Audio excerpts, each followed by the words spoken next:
Bom dia pra quem acordou 5h40 da manhã. Isso mesmo, acordei tão cedinho, porque o Miquel foi viajar, fiquei com a Mari. E a Mari, né, fez o próprio horário dela. Tinha colocado o despertador pra me acordar às 6h40 da manhã, mas ela quis acordar 1 hora mais cedo. Deixa eu subir ela. Aqui, ó, o sufoco. Sobe, sobe, sobe. Vem, vem.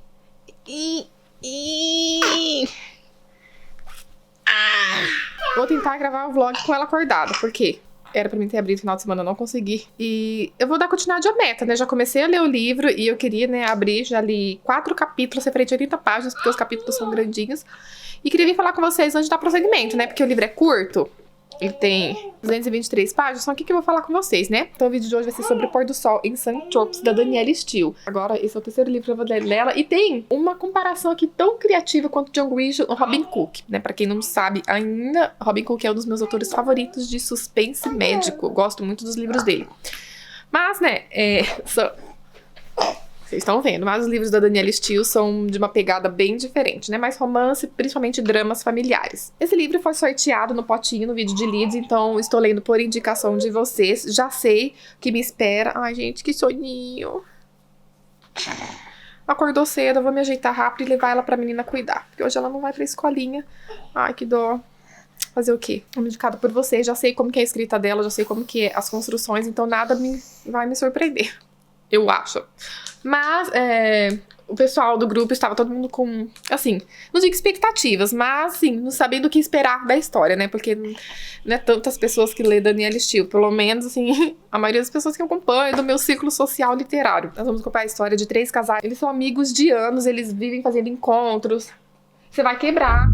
Não, Nenê. Não pise em cima, não.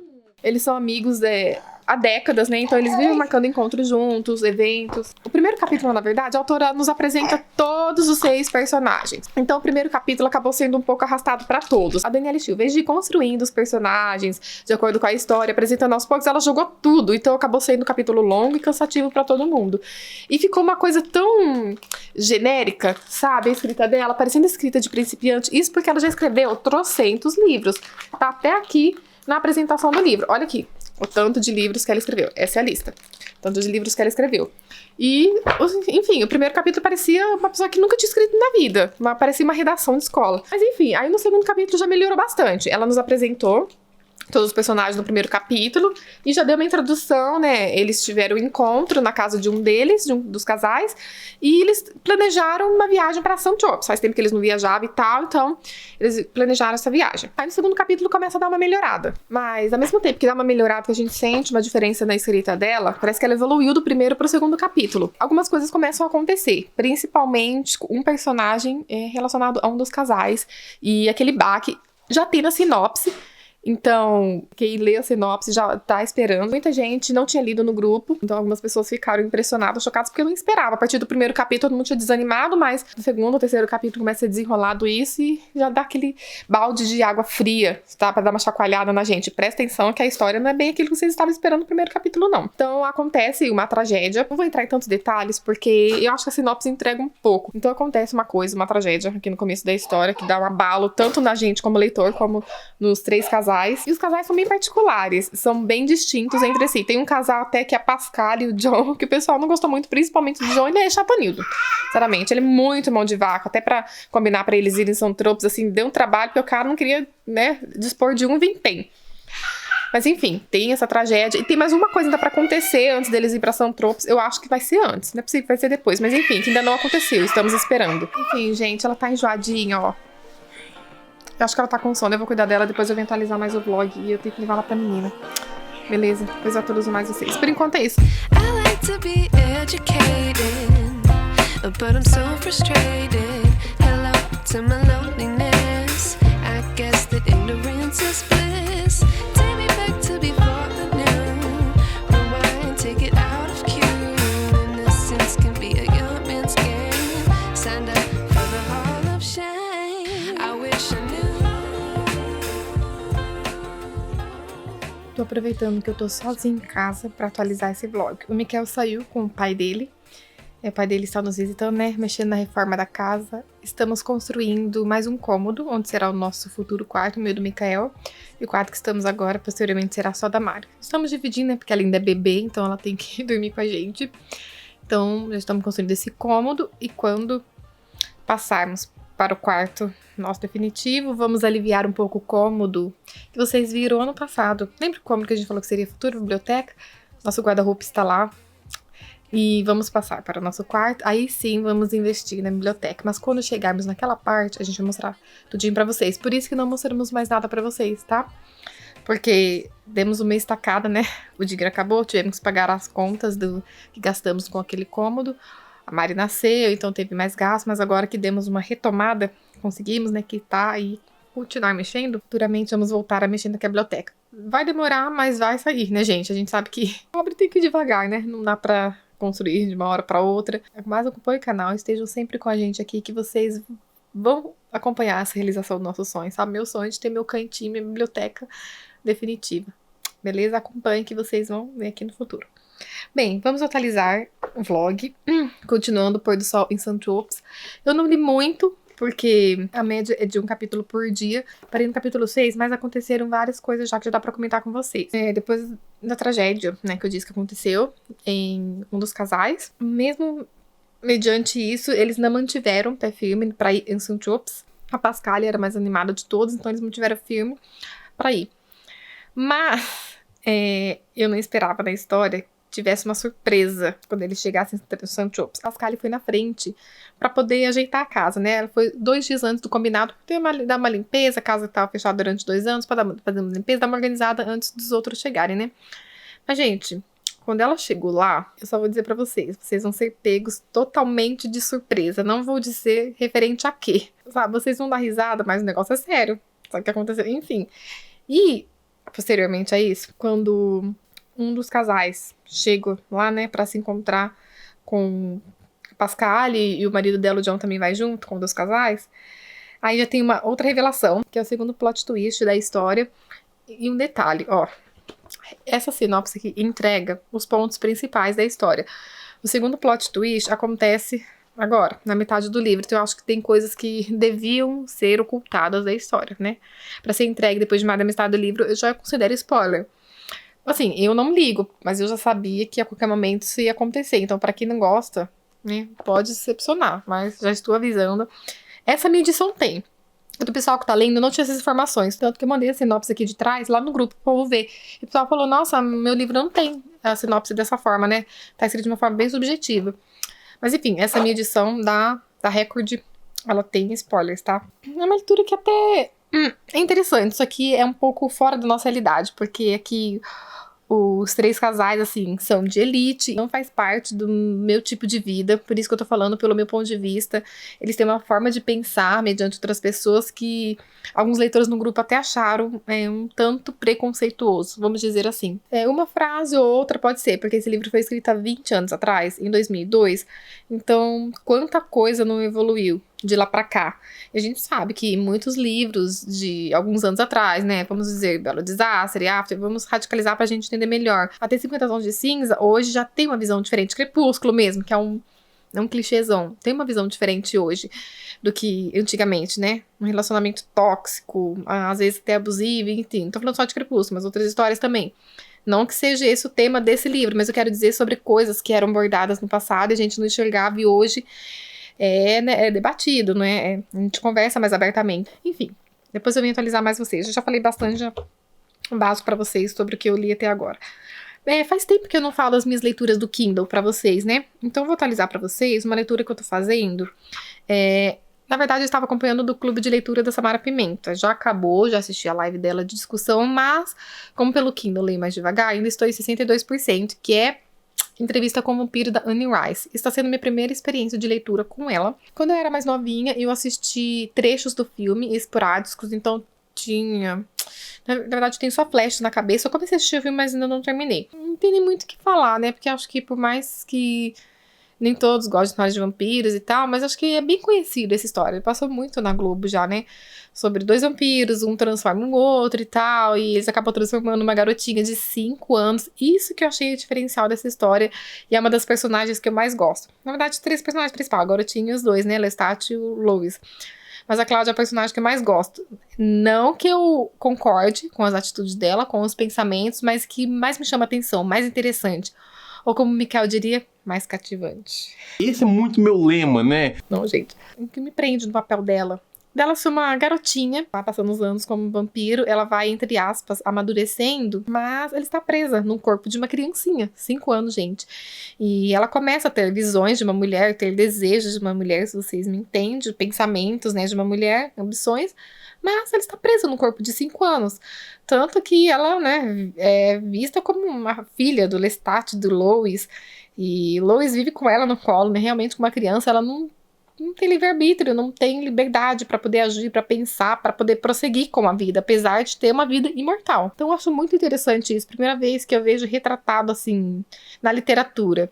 A gente vê em Crepúsculo que tem a Brit Turner. Como que é o nome daquela menina lá do Eclipse? Que ela é transformada em vampira, mas a vida dela é muito curta, então a gente não sabe, né, como seria uma vida de uma criança. Agora a gente acompanha aqui em Entrevista com o Vampiro.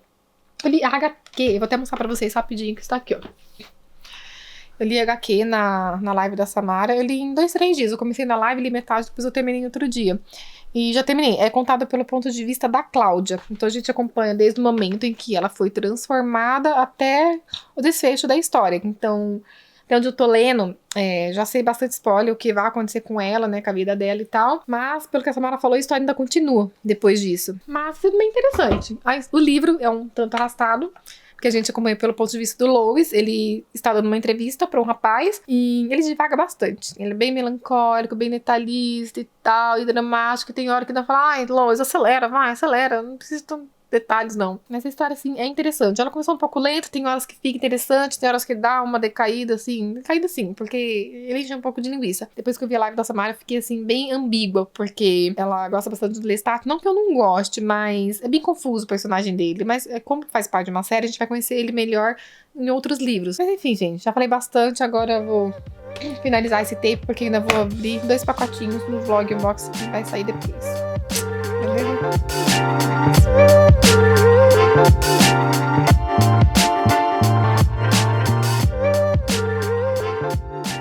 Acabamos de gravar um vídeo de livro. Espero que dê tudo certo essa vez. Não deu nem 1 minuto e já estamos aqui para finalizar este vlog com o pôr do sol em St. Tropez. Vou falar rapidinho que hoje me quero atualizar a leitura ou releitura Também dele. vou falar rapidinho, tá?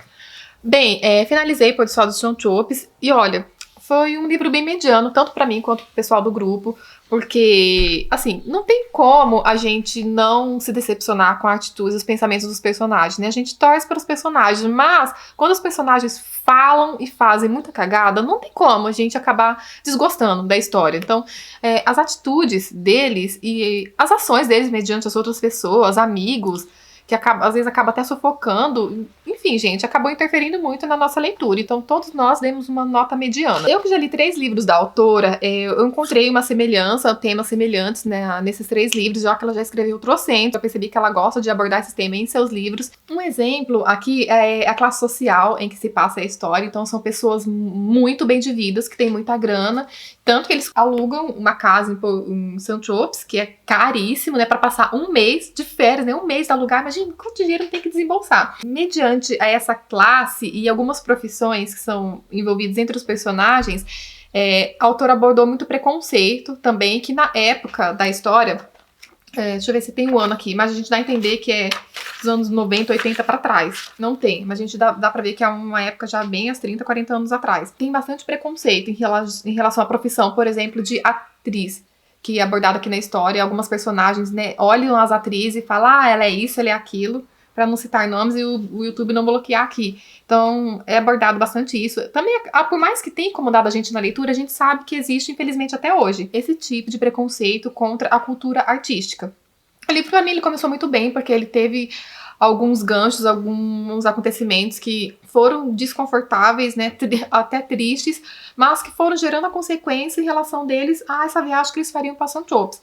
Mas eu dei uma nota mediana, né? Não é o melhor livro da autora, mas fica a indicação pra vocês, caso vocês queiram ler livros leves, mas que abordam temas e pessoas reais. Não é pessoas que vão tomar atitudes e pensamentos, sabe, altruístas.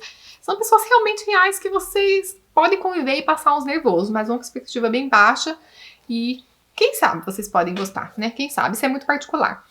Fala sobre a sua leitura, Micael. Releitura. Bom, agora você já falou sobre o livro que vocês vieram ver o vlog. Então, se vocês quiserem sair, pode sair. Não, gente, não. Ou vocês também. Tem que dar um engajamento pra ele, senão ele não é. Vamos lá. Eu vim falar sobre o livro Código de Atlântida, que é uma releitura, a primeira leitura que eu tô fazendo, inclusive. Enfim, né? Que venham mais leituras por aí. Você vai fazer um vídeo sobre ele ou não? Porque você falou que... Pode ser que sim. Porque você falou Eu que... já falei muito sobre esse livro aqui no canal, só esboço. Então, eu tô tendo uma leitura, tô tendo outra percepção, porque foi um dos meus livros que eu li, um dos primeiros livros que eu comprei, e eu curti muito na época, porque eu talvez não tinha muita experiência como leitor, não tinha muita base para poder fazer algumas críticas. Então, hoje eu tô vendo que tem alguns detalhes aqui que não fecham, que é muito sensacionalista, que... E você não lembrava na minha primeira leitura. Exatamente. Nunca aceitei, simplesmente porque sim. Então, ok. Mas não casam com a realidade, não casam com alguma coisa e não tem a coerência necessária para a história. Isso tá, tipo, está fazendo você não desanimar, mas tipo, abrir seus olhos, falar se o livro não era tudo que eu imaginava? Eu ainda gosto do livro, ainda estou gostando de leitura, só que a gente tem que ler e falar assim, pô, isso aqui não tá coerente. Então, a gente pode gostar de algo e mesmo assim falar que tem algo que não funciona na história. Mas vai influenciar na sua avaliação? Com certeza, minha avaliação. Quer falar mais um pouco sobre a história? É sobre a cidade perdida de Atlântida, né? Que eles estão tentando redescobrir. Não. Era. Inicialmente a gente tem um relato de alguns artefatos que foram encontrados e alguns caçadores de tesouro, vamos dizer assim, entre aspas, caçadores de tesouros, eles estão em busca e estão capturando esses artefatos custe que custar. Eles estão fazendo isso através de ir a mando de alguém que tem alguma influência na religião. E todos esses artefatos guardam algum segredo, inclusive em uma língua desconhecida, uma cultura desconhecida. Então, para onde que vai levar? No decorrer do livro a gente vai entender que tem a ligação com os Atlantes, vamos dizer assim, os habitantes da cultura de Atlântida. Acho que seria dessa forma que a gente falaria. Eu não lembrava do ponto inicial desses objetos. Mas o que não lembrava do principal? Eu lembrava mais da procura deles até a cidade, o desfecho eu lembro. Quando eles estão lá, assim, achando que estão chegando em Atlântida. Uhum. Aí eu lembro do desfecho. Nossa, me marcou tanto. Na verdade... Eu achei o final legal. Eu gostei. Esse livro lembra muito os livros do Dan Brown. Você tinha que ler uma hora que você ia gostar. Sim. Só isso. Tá bom? Vai falar mais? Não. O que você falou que... Algum ponto que mudou, assim, que você falou que não casa? Que mudou em relação à primeira leitura? A gente tem uma arqueóloga. Eu acho que ela é arqueóloga. Tá, o personagem principal, ele é um linguista. Então, assim, ele... Thomas Lord. Isso, exatamente. A arqueóloga, a Yulia, que acontece algo com ela, mas um personagem que foi assassinado, e ele tinha uma ligação com o Thomas, ele deixou algo em pendrive com todas as informações pro Lourdes, por exemplo. E ele sabia que esse ia estar lá numa biblioteca, na parte que tem os livros dele, colado com uma fita dupla face. Qual é a coerência disso? De onde que ele sabia? Isso você quer dizer? Vamos dizer que eu tô pagando você pra fazer meu TCC. Certo. Certo? E beleza. O Glaucio, a cada página atualizada aí que você fizer, você deixa uma cópia aí, porque vai que acontece um acidente com você. Entendeu? E você morre depois, eu vou fazer o quê? Como vai ficar meu trabalho? Exatamente. Então, falando do personagem, todo o trabalho que ela fazia, ela deixava um backup. Só que esse backup, ela ainda é uma arqueóloga, sabe? As pessoas têm toda essa desconfiança, por mais que morem na Rússia, né? Elas têm essa desconfiança, sabe? Será que é comum que essas pessoas achem que vai ser assassinado? E vai perder o trabalho, tem que deixar uma cópia pra alguém, e essa pessoa vai saber que vai estar lá em tal lugar? Você achou, tipo, desnecessário isso? Não achei desnecessário. Eu achei muito viajado. Tipo, realmente não confia. Gente, eu não faço backup nem no meu computador aqui. Nós não perdemos os vídeos todos ainda por sorte. É que a gente agora não tá tendo antes, mas teve uma época que a gente tinha uns 15, 20 vídeos ainda. Enfim, é isso. É isso, gente. Até o próximo vlog, né? Até.